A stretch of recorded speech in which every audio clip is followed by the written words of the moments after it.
Welcome to the Autistic Techie Podcast. I'm your host, Shea, an autistic software engineer and tech lead. We're going to dive into the world of tech careers from a neurodivergent perspective, interviewing guests from all different corners of the industry and empowering you to be a better self-advocate.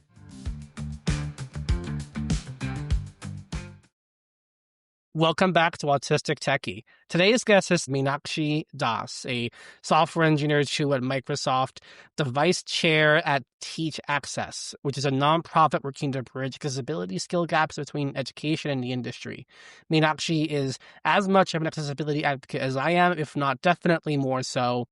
She has a speech impediment, which is a really interesting part about neurodiversity that I'm excited to talk about.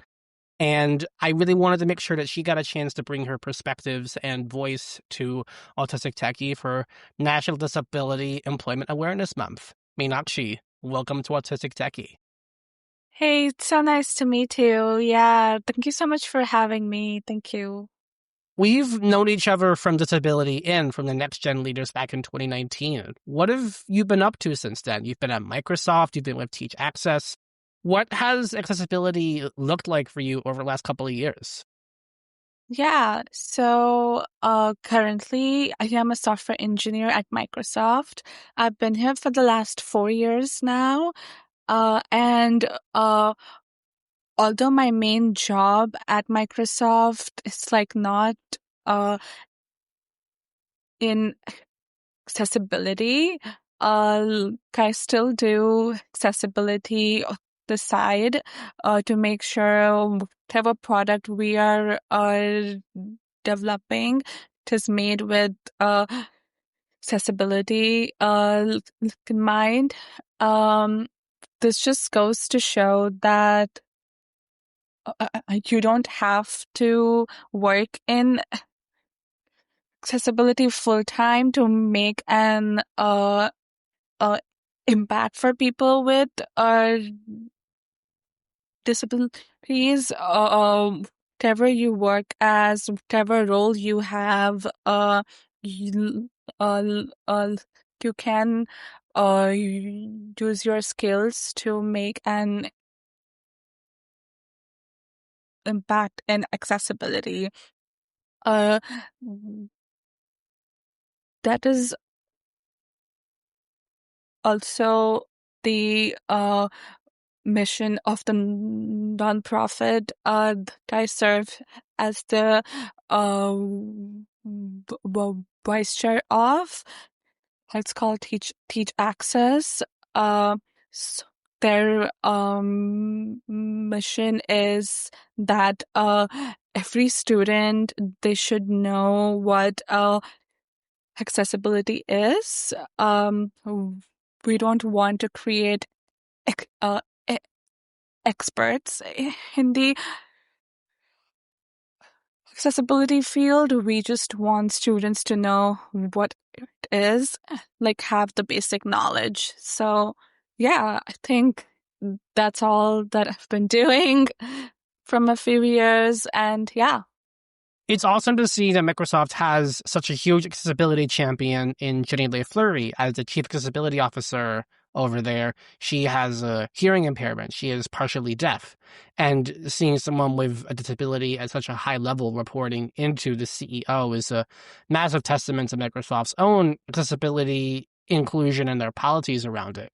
How does Microsoft support individual engineers and individual employees in making Microsoft a more inclusive, accessible product and company?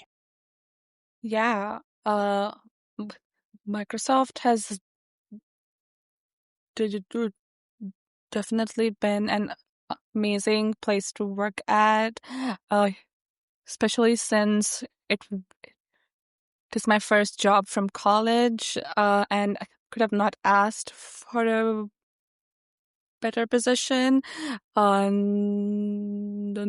only it has helped me to develop my software engineering skills, but so my accessibility skills, even though my full-time role is not in the accessibility space. For example, I serve as the accessibility champion for my team to make sure whatever products we are shipping, they are accessible. Uh, and I don't have to fight to make this happen. It is a part of the culture to make sure whatever we ship, it is accessible. So not only that, we have so many resources to learn more about uh, accessibility. We have ha- um,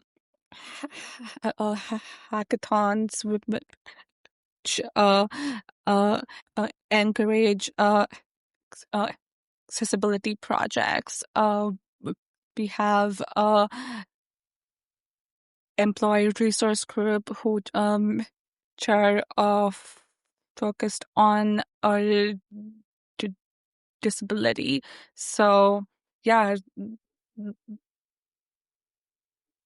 there's a lot of ways you can make an impact in this field, even if you don't work in accessibility full time here. What's important that I heard was that you don't have to fight for accessibility. It's a part of the culture. It's a part of what Microsoft wants to accomplish, and every individual is bought into that success. In your own capacity as an individual with a disability, how do you talk about it with other people in your life or on your team or just in general? Yeah. Um, so I think because I do have a speech disability, um I I think because I have the personal uh experience, I do understand these things better. So whenever if I like talking to my friend, like anybody else, uh, the, they might not have the same knowledge, the same experience. So I think the first thing that's very important is has to be patient, because these skills, especially accessibility, mm, they are like not really taught in schools so much. Uh, Teach access. They are working to change that. They want schools to teach these skills, but it is still a work in progress. So think the first thing that I do is to really be patient, and then accept that we have a gap here. Students, early graduates, they don't have the knowledge yet. They all are still trying to learn. Um, th- and then yeah, so you do know that. You can just go from there. Uh, Point them to resources, to personal experiences and stuff like that. Yeah.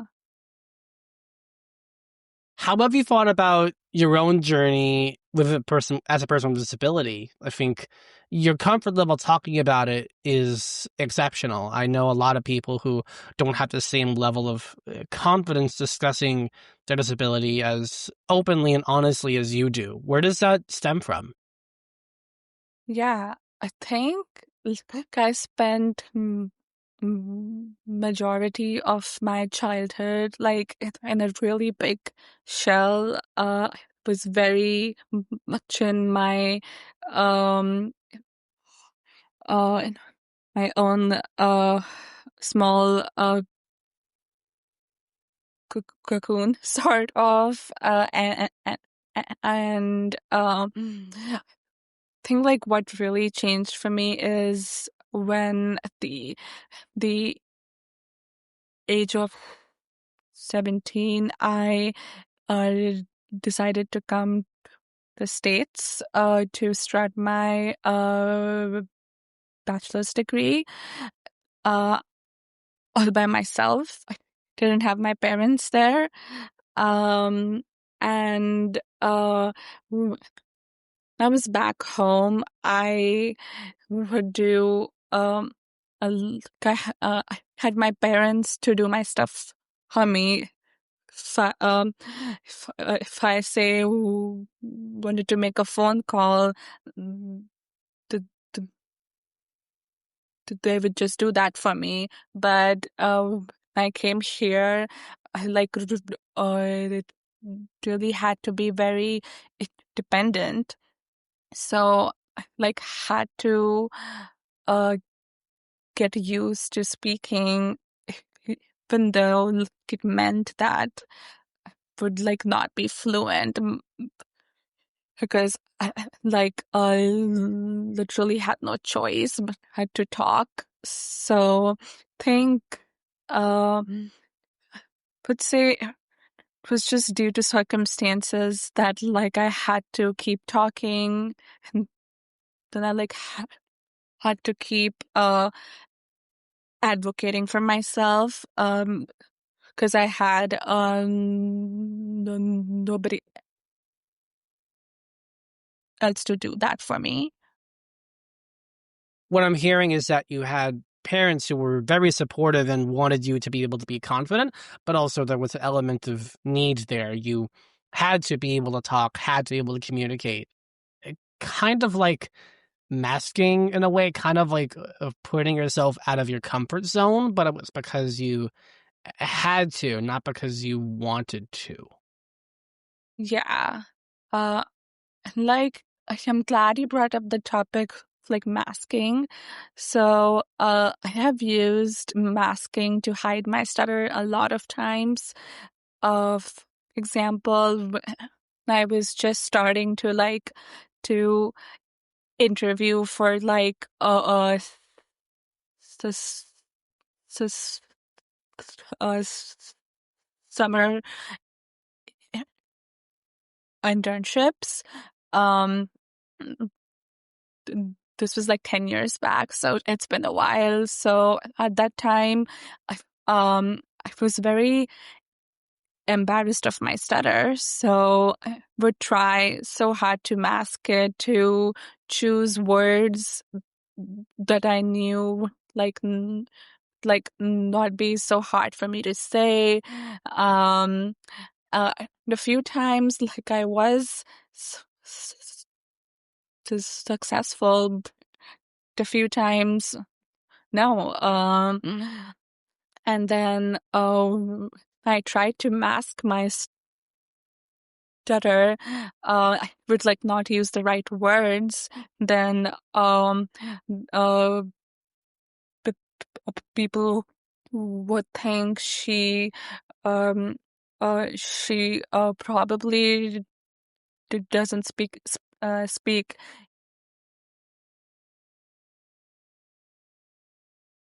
English very well. So I think that experience taught me that I should try to just be who I am. Trying to hide my stutter, it's not just stopping me from g- getting opportunities, but at the same time, because g- giving me so much pain. I would physically hurt to hide my stutter sometimes. So I just told myself, why do I have to go through so much when I can just try to be who I am, can try to ask for accommodations, then instead instead of trying to hide my stutter, can try to embrace who I am. Yeah. I find it really powerful that you were able to push beyond other people feeling uncomfortable around you and you just saying, this is me, this is who I am, this is not only what I am with my disability, this is what I need to be successful, to be able to thrive, and to be heard. What are some examples of accommodations that you request to help you feel a little more complete in your day to day? Yeah. I think I was uh interviewing during my college days and stuff, uh would primarily ask for two accommodations. The first one was g- getting some extra time because uh 'cause my speech it can cause uh uh, uh pauses. So if I do have some extra time, I could make up for those pauses.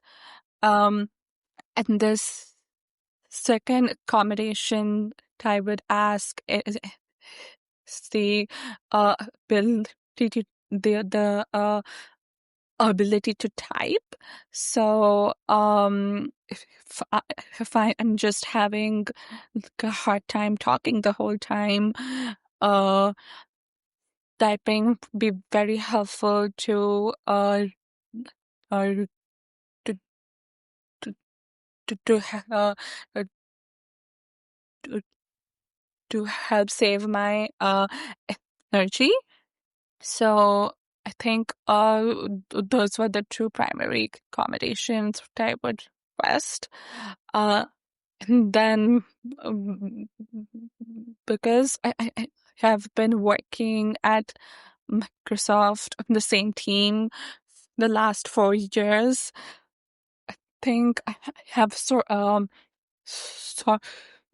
sort of reached a comfort level with my team where where I know that like if I am taking some time to speak, they will be very understanding. So these days I have been doing a lot of speaking, my team and stuff. They do know that if I don't feel like speaking, it is perfectly fine to type. So I think it is important to note here is that like accommodations th- they can be very um situational. Like I may need them sometimes, like I may not need them sometimes, and the person who has the disability, they should have the right to make that determination for themselves. I think that's interesting that you're talking about self-determination. That's a huge thing that comes up for people with disabilities. It's I want to be able to choose what to do on my own and not rely on people having to choose for me or relying on them doing so on my behalf. When you talk with your disability, talk to other people about disability, I should say. What are people's main sources of confusion? Do they assume things about you? Do they get confused? Or do you generally find that people understand and get it? What are people's most common responses to your disclosure of your disability?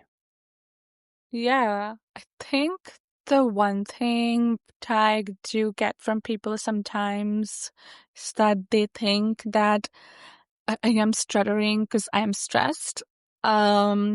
Think stuttering can definitely be more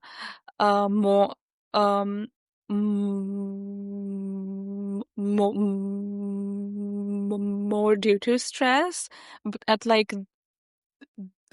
the, the, the, that's not the cause of my stutter. My stutters are purely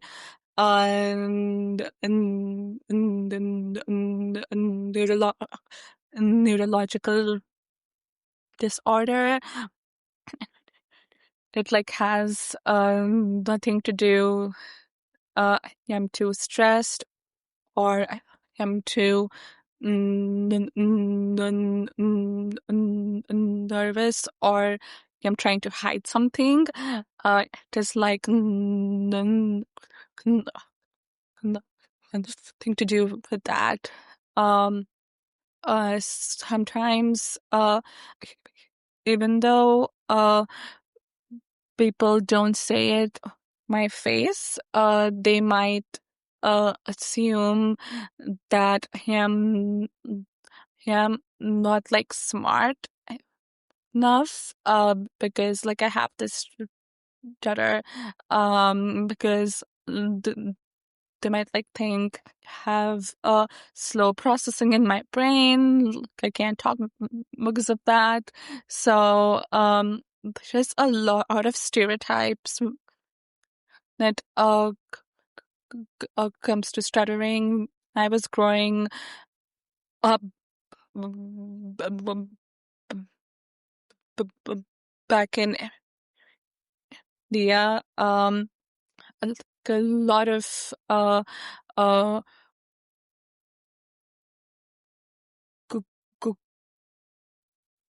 comedy movies shown there, they would make fun for a person who's stuttering. Then it like sucks, because imagine a small like a small child who has this this stutter. They are uh watching this movie where uh they are making fun of a guy who is stuttering. Does it does hurt that small child who is watching that movie. So think us stuttering has this thing that it is not a real uh, disability, or like does something uh you you can get over it. I mean, sure, some people who do a lot of speech therapy, their their childhood, they may get over it, but not everyone does. Uh, I, I, I have done a lot of speech therapy my childhood too, but I still stutter. So I think it's like very important to know that. You've come a long way and you've done a lot of things just to get you to this point, and that is still worth celebrating and supporting as an accomplishment. And I've also experienced people putting my disability down because it's either not apparent enough or it doesn't conform to what they think autism looks like. And it sounds like you've had similar experiences with people mischaracterizing your stutter as not being a disability, or you passing it off as something that it isn't. Do you wish that people had a different understanding of that and were approaching it from a different perspective, or why do you think people feel this frustrated? Yeah, I think the main thing is just having more e- e- e- education about these topics, because um don't think schools and uh colleges, they are, are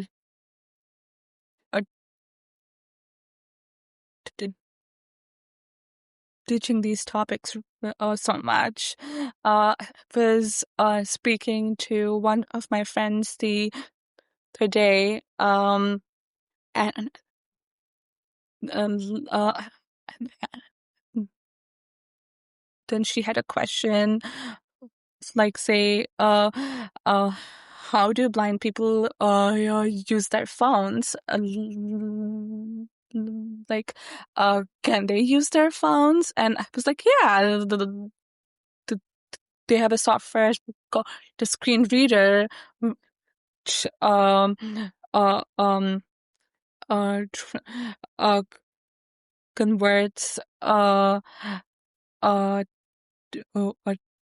the text, the screen to speech, and then uh, the, the, that's how they interact with their phones. So, and then when I told her that, her mind was blown, being like, oh wow, I had no clue. Uh, They have no idea. yeah, they could use their phones. So just these small things, um, because we are so much into the accessibility space of these things, they seem very uh common to us. We know about these things, but a lot of people, they have like never heard about these things. So how do we bridge that gap? I do think the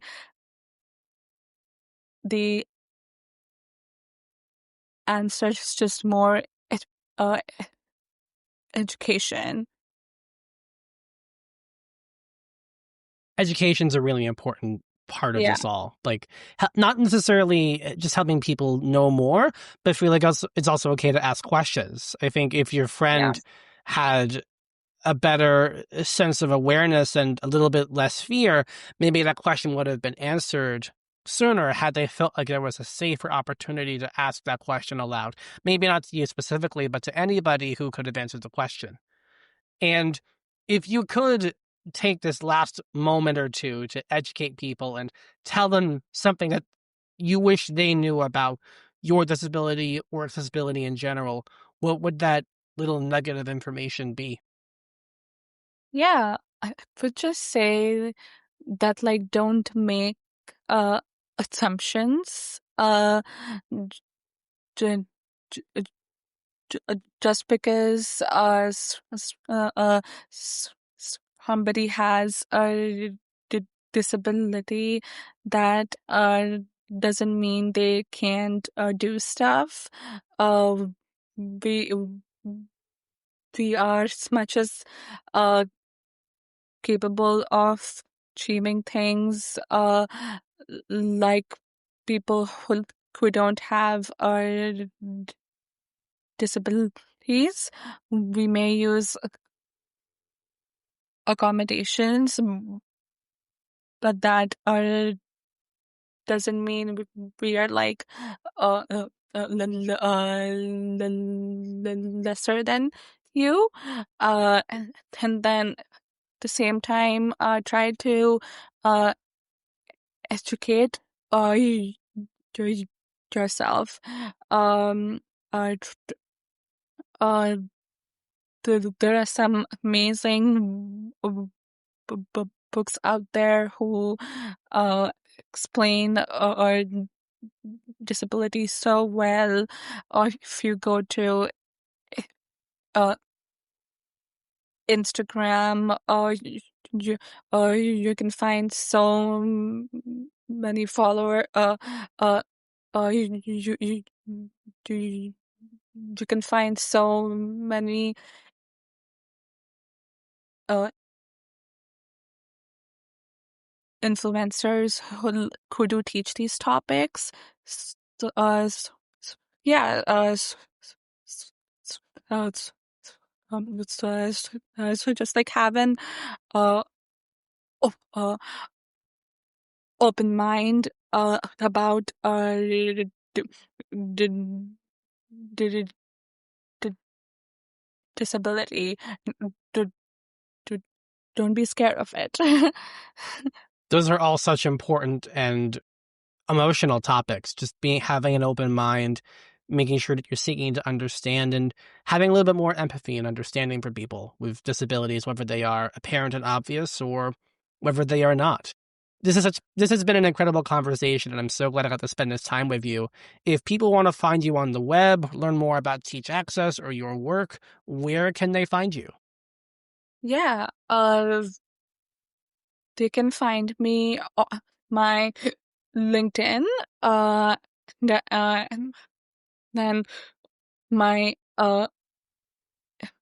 Instagram. I'll put them in on the website and then show notes. Okay.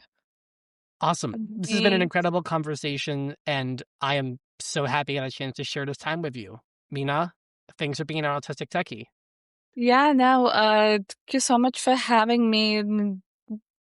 This was a great experience. Yeah, I can't wait. Thank you.